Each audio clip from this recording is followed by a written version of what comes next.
Assalamualaikum warahmatullahi wabarakatuh. Saya Nur Azliana Ningsi dari kelompok 1 kelas 3E Prodi Pendidikan Agama Islam. Di sini kami dalam menyelesaikan tugas pendidikan kewarganegaraan dengan dosen pengampu Bapak Abdul Walid, SPD, MPD. Dengan tema menggali sumber historis, sosiologis, dan politik tentang wawasan Nusantara.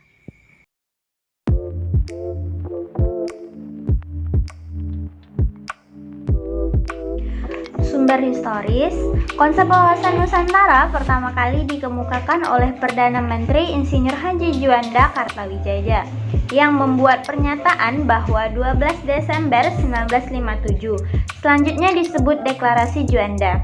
Isi utama dari pernyataan ini adalah bahwa garis lintang laut pantai Indonesia dihitung 12 mil dari garis yang menghubungkan pulau-pulau terluar Indonesia. Dengan garis teritorial baru ini, wilayah Indonesia menjadi wilayah kesatuan. Sebelum Deklarasi Juanda dikeluarkan, wilayah Indonesia didasarkan pada teritorial ZI Maritim Kringen Ordinanti tahun 1939 atau Ordinanti tahun 1939, suatu persetujuan pemerintahan Belanda. Baik, saya Alma Husnul Khotimah akan melanjutkan penjelasan dari Nur Azliana Ningsi. Sumber historis. Isi peraturan ini pada dasarnya menentukan luasnya lebar laut 3 mil, laut dengan menggambar garis dasar berdasarkan garis pasang surut atau pulau atau darat. Konvensi Hukum Laut PBB ketiga UNCLOS 1982 akhirnya mengakui deklarasi Indonesia sebagai negara kepulauan. Kemudian Undang-Undang Nomor 17 Tahun 1985 diadopsi untuk meratifikasi UNCLOS tahun 1982 dan untuk memperkuat aturan-aturan PBB deklarasi di Juanda adalah terobosan penting untuk memperjelas batas-batas wilayah perairan Indonesia dan untuk menjamin keselamatan negara. Saya Diwan Yudi akan melanjutkan presentasi dari makalah kami, yaitu sumber sosiologis. Sumber sosiologis wawasan Nusantara. Lahirnya konsep wawasan Nusantara ke Indonesia juga terinspirasi oleh keadaan sosiologis masyarakat Indonesia. Seperti kita ketahui, bangsa Indonesia sangat beragam dan berfragmentasi sebelum kemerdekaan. Bahkan di antara orang Indonesia mudah untuk melawan Belanda melalui kebijakan Defended Impera. Dalam perang melawan Belanda, ada orang yang menjadi pengkhianat bagi bangsa.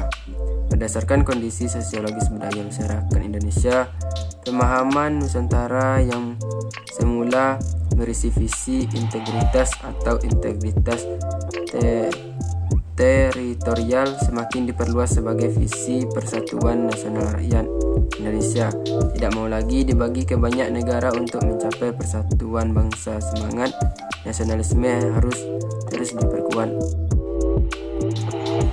Semangat kebangsaan Indonesia sebenarnya diprakarsai oleh acara kebangkitan nasional pada tanggal 20 Mei 1908 yang dikonfirmasikan Majelis Pemuda pada tanggal 28 Oktober 1928, maka jauh sebelum tahun 1957 deklarasi di Juanda, konsep semangat dan persatuan nasional telah berkembang di negara ini. Padahal semangat kebangsaan ini telah berhasil membentuk bangsa yang telah mandiri. Di atas sosiologisme masyarakat Indonesia dan juga kelanjutan kolonialisme yang telah memisahkan bangsa. Tingkatan antusiasme dan tekad orang-orang di kepulauan untuk bersatu menjadi satu kebangsaan, satu bangsa, yaitu bangsa Indonesia, semangat bersatu. Pertama kali bersatu dalam perjuangan untuk pembebasan dari penjajahan, kemudian bersatu dalam wadah kebangsaan Indonesia. Baiklah, saya akan melanjutkan pembahasannya. Sumber politis.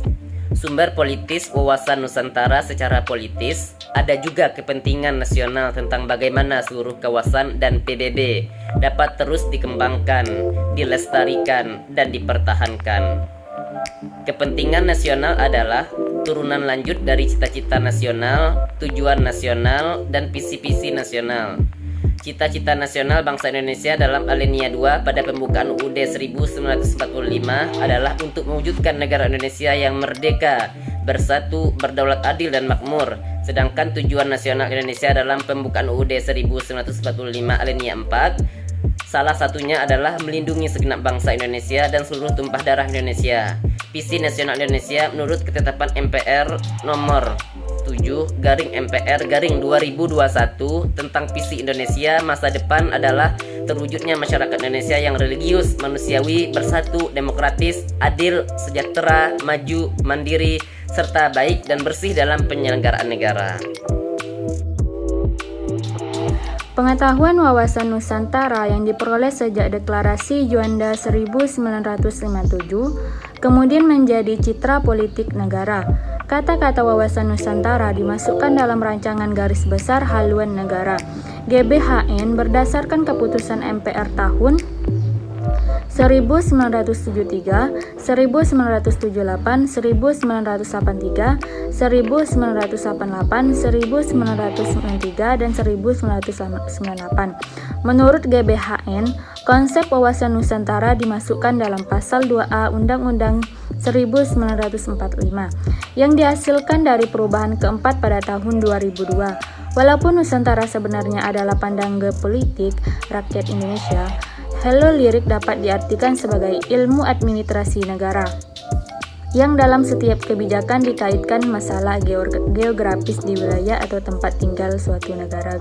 Geopolitik adalah studi tentang hubungan antara faktor geografis, strategis, dan politik suatu negara diimplementasi membutuhkan strategis nasional. Pandangan tentang wilayah, lokasi, dan geografis suatu negara akan memengaruhi politik negara. Itulah tadi pemaparan dari kelompok kami. Kami akhiri. Wassalamualaikum warahmatullahi wabarakatuh.